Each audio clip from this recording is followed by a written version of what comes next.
This week's Carolina Outdoor Magazine TV is brought to you in part by Buckbuster Scents, scents for the serious hunter, and by Carolina Outdoor Hunting and Fishing Supplies, quality hunting fishing supplies at an affordable price. The Triad Bait Company, custom-built fishing tackle made in the USA. By Bolé Sunglasses and Sportswear. And also by Timber Ghost Camouflage.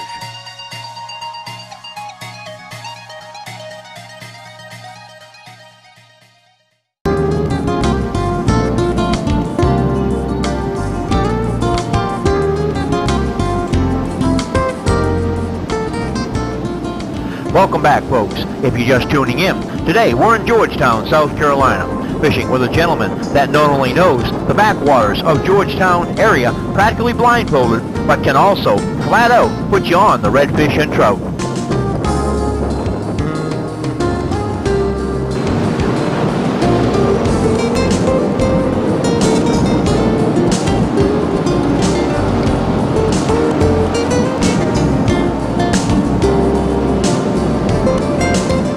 Today, you'll be watching the first of 4 shows that we filmed with Captain Gene Dickson last fall.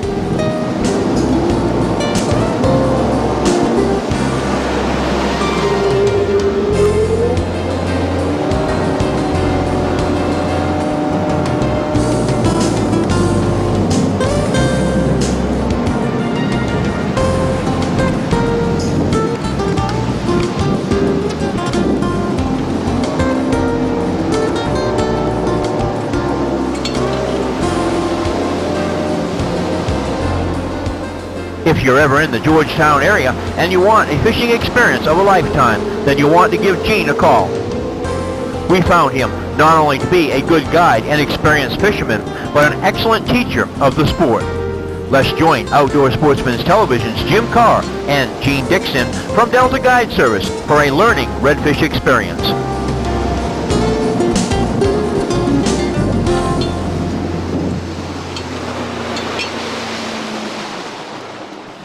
All right, folks, we pulled up into this grass area right here. We're going to have Gene tell us a little bit about what we're going to do. He's going to show you the rig that we're using.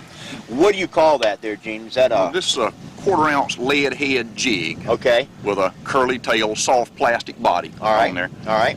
And they make these in, near as I can tell, about 10,000 color variations. Mm-hmm. Yeah. A lot of them work, and a lot of them work better than others. Right. And what we try to do in the early morning, or particularly whenever you're fishing a new area the first time, or if you're just coming to a known area and fishing it, say, for the first time of the day, we'll try several different styles of these all at the same time, each person pitching a different color. Right. Do you find out what color the fish want? That's right. Right. Sometimes you'll see a distinct pattern in it, like this one has a dark body and a light tail. Other we'll try a light body and a dark tail. Then we'll tie one just a standard straight color all the way through. That's basically what we do a lot, you know, as far as when we do bass fishing and stuff like that. Yeah, we try to capitalize on what the fish want on that particular day, because they might want that today, but tomorrow it might be something different. Or this afternoon it might be something different. Exactly. What are we using here? About 10-pound test line? 10-pound Trilene XL, and the reason we use the XL is because it's an extra length. These small diameter reels, cold weather, like that, and this line has just the least amount of memory in it after it stays wound on these little reels there. And just check it for a little light drag. These fish have pretty tender mouths, so we try not to fight them. On the average, how big of a trout do you think we expect to catch? We've caught some in here in the last week that were 3.5 to 4 pounds, like that. Good. Typical trout is going to be about 2. A large one is 3. A real big one is 4. Right. Okay. All right. You want to take this one let's go ahead and we'll start pitching. All right. I'll get this next one out, and we'll try a little different color right alongside him there then.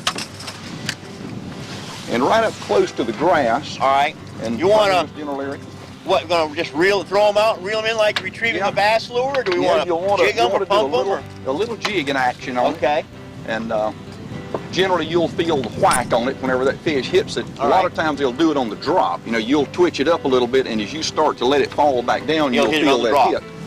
And I always tell people, you know, to try to fish whenever, especially when you do the drop back, we call it. As you do the drop back, don't just let the line go limp. No, keep your line tight. Keep a little tension on it as it goes down, and that's a lot of times you'll feel that little subtle Okay. pick on it there.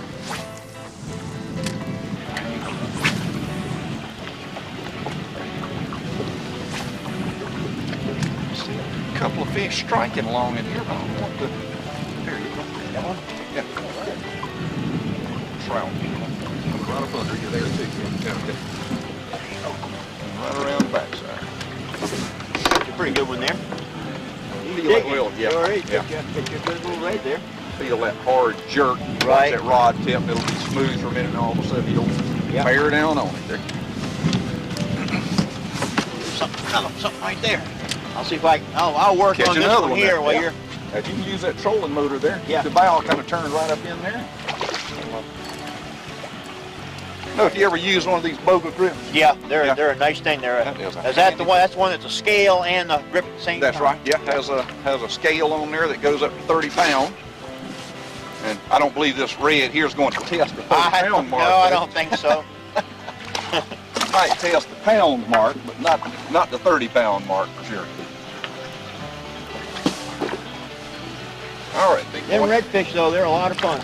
Yeah. Pound for pound, that fish right there will fight about 3 times harder than any bass will that size. Yeah, absolutely. Yeah, they're a hard fighting fish. And that's the lure he fell for. Yeah. Little dark body and the light tail on him.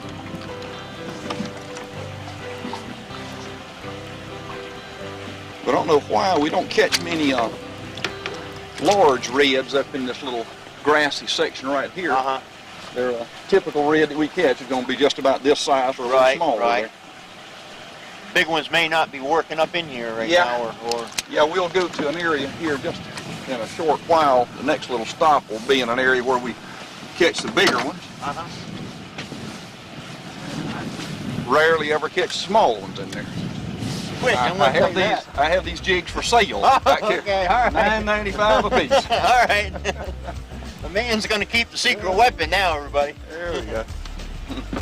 Now that one hit it as soon as the jig It hit did. the water. Yeah. Just hit the water and Yeah. hammered it. Another red? Another one of the little baby reds. Like little miniatures. Well, I don't know where the trout are, but the redfish are hungry. Yeah, these baby reds are in here, aren't they? Always glad to see these. They can be kind of aggravating sometimes when you're fishing for other fish. They'll show up and pester you, but look back on it, in about 3 years, this guy here will have that drag squealing. That's right. Sure will.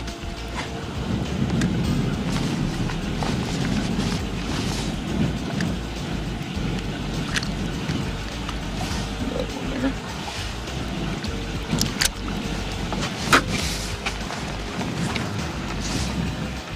Magic color on it. It appears that probably that's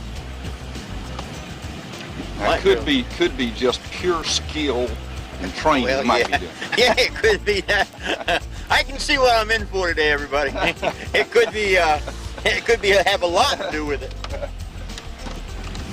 I think the other thing it could be is just, as I say, pure blind luck too. So there was no skill in that cast. It just hit the water and the fish hit. It was. Yeah, just It immediately. hit the water and you pull back and there he was.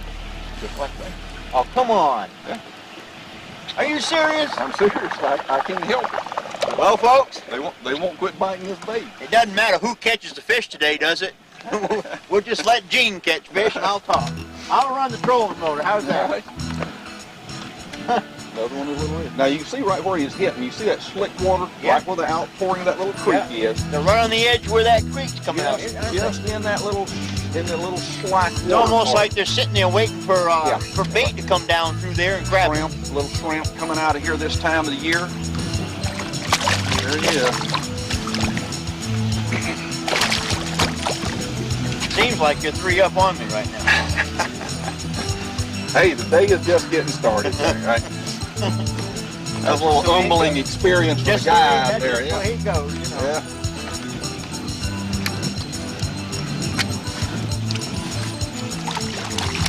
All right, big boy. Get back and grow up.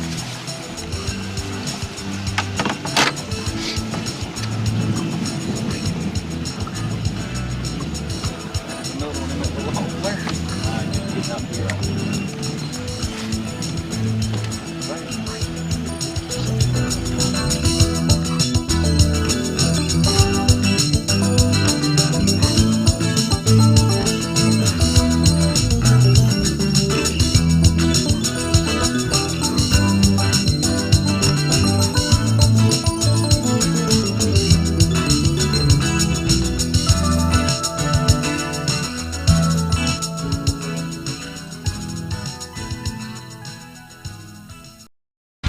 Hey folks, want to keep up with the Carolina Outdoor Magazine TV team?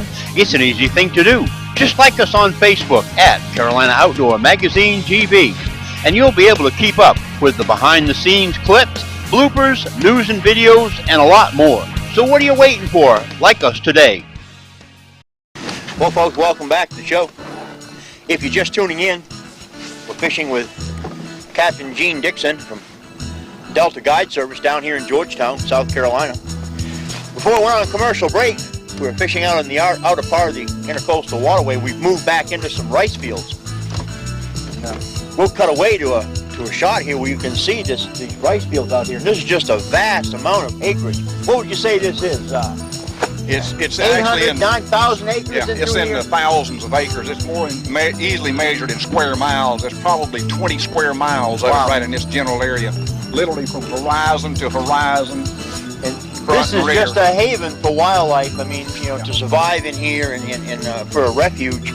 But I guess what I wanted to point out is that, you know, one thing that's important to do when you come to a place like this is to have a guide to bring you in spots like this. Gene says the spot up here we're going to fish that at certain times can be real productive.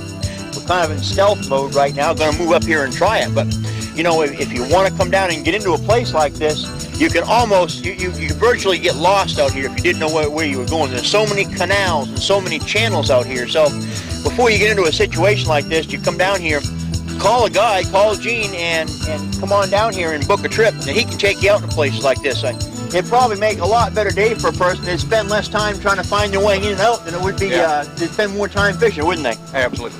One of the curses of this area in here, too, is the tides in here.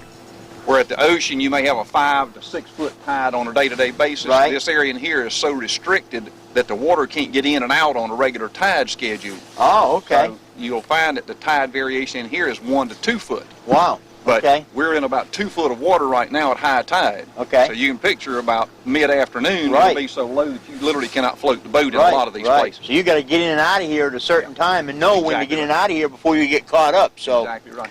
All right, well, I'll go. Anything you want me to get ready, or we're just kind of going in stealth mode, sneaking up on? I'm going to ease right up here, and we'll pull right up against the bank and set this anchor in the grass, and then we'll throw one of these live mullet minnows that we caught yesterday. Going to be using a float rig, are we? No, it'll be a bottom rig. Okay. And the reason being that we've got tide coming towards us, and if you throw a float, then the float just constantly pulls it back to you. Yeah. All right. All right, the rig we'll be using here on these reds, we were talking earlier about heavier line. Right. It's this 20-pound test fire line. Okay. Which is that Kevlar type product. 20-pound test. It can rub against this grass and stand a little more. Exactly right. Yeah. That's right. Stand a lot more abrasion than monofilament does. Down to a 30-pound test barrel swivel, 30-pound test monofilament on here, 1 ounce teardrop sinker. Okay. And a 5-volt hook. Okay. A lot of people will tell you, oh gosh, I never use a hook that big on these fish. Redfish has got a big mouth. A little 3/4 pounders like we caught up there. That's right. Half they had no trout. problem putting that in there. Exactly That's right. They sure don't. Right. All right, well, let's go ahead and get baited up and show us how you're going to, let me get the net and I'll get you a bait here. Okay. And now you can show us how we're going to rig these up. There you go. Any special way you hook them? Yeah, I'll show you. One of the things, too, you notice on the way we tie the hook on here is the loose knot on there to give that minnow a little more flexibility as he's wiggling down here. I'll usually turn these minnows upside down, and there's a line that you can sort of imagine right ahead of their eyeball. Okay. It goes right up under their chin. Then there's a little piece of cartilage out in front of their eyes, sort of like a piece of cartilage in your ear or your nose. All right. And you can drill right into that. Looks like that goes in there hard, but... That's right. See, I drilled it in there, and just as I feel the tip of it come through on this side, I'll reposition my hands, and then I'll just, with a very light tension, and just allow that barb to sort of drill through. And you notice that minnow hadn't even fluttered yet. No. Yeah. That's one thing I was going to point out. That, so now once he's on there, you can see all of his mouth parts are still able to move. Where if you hook him through the lips, it keeps his mouth pinned shut and it suffocates. One thing I want to point out is compared to a shad or a shiner, a mullet is so much more of I guess you'd say a stronger fish. You know, they're a lot hardier. More hardier. That's the word I was looking for. They can take a lot. We'll throw this bait probably 5 or 6, 7 times and never even phase him. One time and he'll catch be murdered fish. here All in a right. minute.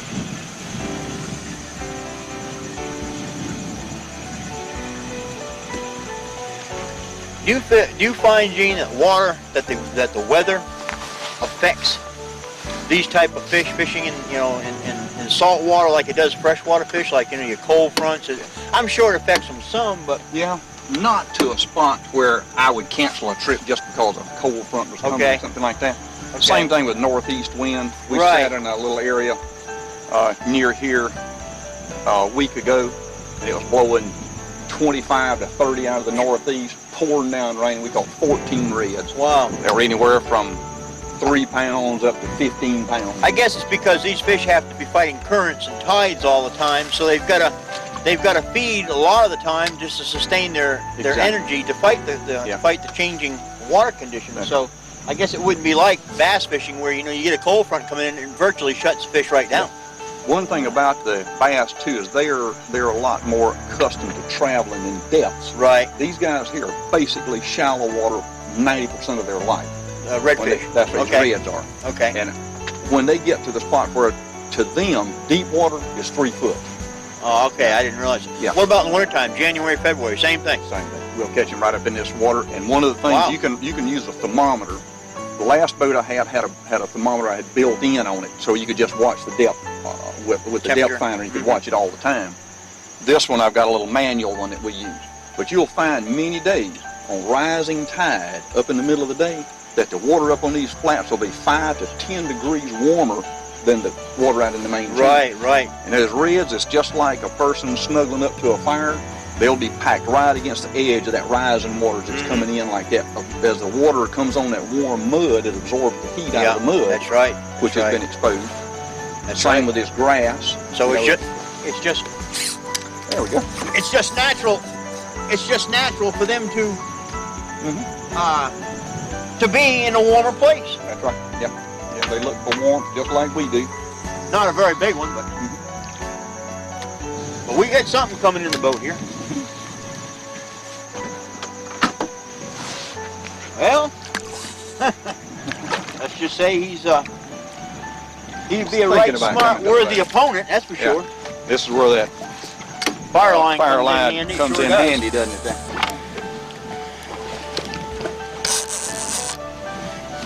Man, strong fish. Yeah, they're strong fish. A little more reliability on the line here.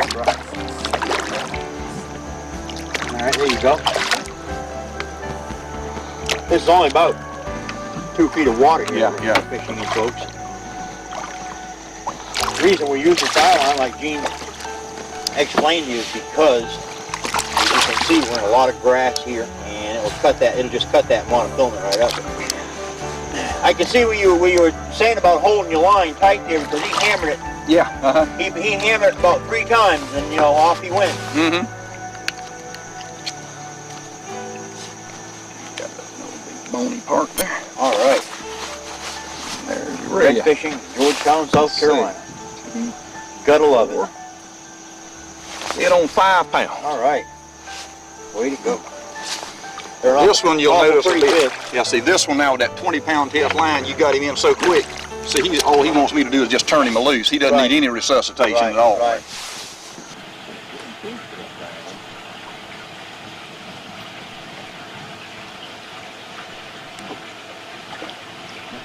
It's either another one or the same one. See, he's still pushing that same shore line. There we go. All right. I think I got the one that hit you. Yeah, bigger red here. Sure is. It's gonna be a good one here. We'll set this anchor right off the stern of the boat here now. Off to the races, as they say here. Oh yeah. I just let your trolling motor swing the boat right on around. I got you anchored by the stern. Just let off the trolling motor. Let off, man? Yeah, just let off of it. Yeah. And we'll fight him right here on the. All right. All right, now the boat's going to swing right around, so you can walk right back here to me. Okay. If I can keep him out of that grass, he wants in that grass real bad. Seem to have hooked onto a real good red here. Gene catching the babies. I'm just holding out for the big one. We've been watching 1 or possibly 2 of these bigger redfish swimming along the shoreline here, and I don't know, maybe we just hooked onto one of them. Looks like like that's probably what we thought was just one. There's probably several of them moving right in that same area. I'm trying not to horse them in. I got the drag set loose here, everybody, because we've only got 10-pound test line. This is strong line, but I'd sure like to boat that fish. Oh, yeah. As long as he'll stay out of the grass, there our odds go up dramatically. That's right. Yeah, he's coming toward the boat. He's gonna try coming this way now.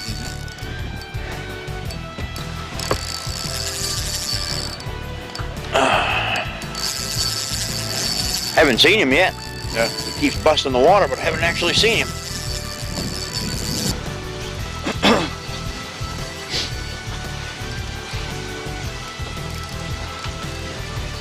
There he is. Oh, that's a nice one.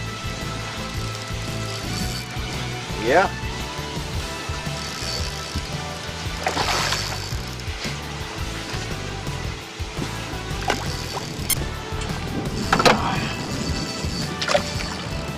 Don't want to rush him. He's not done yet. No, that 10-pound tackle, it takes a little while. I'd rather do it like this than horse him in though, and have it over. I mean, we can put 20-pound test line on here and be over with no time, but this actually makes it so much more challenging. Where's that anchor real back? Yep, over off the right corner. You're okay.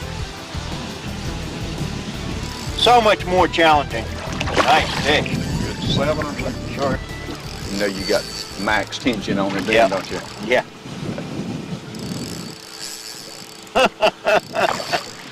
Well, maybe we gotta go for commercial break and pick this up here a little bit. He's headed back on out. Whoa! Tip down and go right around. I just saw him look like he was looking at this shadow of the boat. At least he's out of the place high. Yep. A lot of times they get higher and you get close to the boat. They'll dive right under.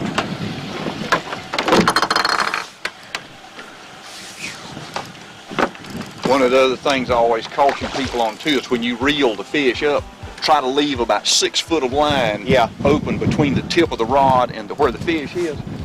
That way, if you get it up right alongside the boat and the fish makes a hard dive and goes in, you don't break the rod. You got line. You got a little bit of line to give right there. If I can get my hand on the line, I'll steer him. I'm not going to pull the line. All I do is just make a ring with my finger, and then you can. There you go. That's right. And then you do the lift and the pull. The drag does the drag, and all I do is just guide him up to the boat. Nice fish. Beautiful. Man. He's whipped too. All right, big boy. Finally tired him out. All right. You gonna lift him up in here? Lift him right here. I'm gonna drip him over the side for a second, and we'll weigh. He tips out at 6 3/4. Man, he fought like a 30-pound catfish. Not too shabby for 10-pound tackle, there isn't it? Sure, nice fish. Well, everybody, there's what it's all about right there. Well, after you've had a little session here of swimming them, you can watch their eye. When it gets to where you can see the pupil of his eye looking up at you as he comes around. Right now, see, he's staring at that boga grip. You can actually, I can see him turn his eye. He's actually looking at that grip in your hand, isn't it? And it's stuck in his mouth. Yeah. What I'll do next, I'll catch him right by the tail here, and he's ready to go. And hold him. Sometimes they'll raise their dorsal fin to let you know they're ready to fight. All right. But other times you can see he's ready to travel. If I try to turn him on his side, he'll resist that. And that tells you that he's regained his composure there. See his dorsal starting to pick up there like that. That fish is ready to go. Yeah. Sometimes they'll give you the old coup de grace. They'll turn up like that and then wash your sunglasses off your face. You fight a fish like that, and sometimes I think people can prematurely release them too quick.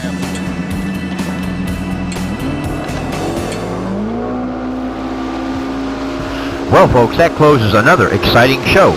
I cannot say enough about the trip we had today with Gene Dickson of Delta Guide Service. Along with his great sense of humor and his ability to put you on the fish, you couldn't ask for a better trip. Be sure to look for upcoming shows that we film with Gene this fall.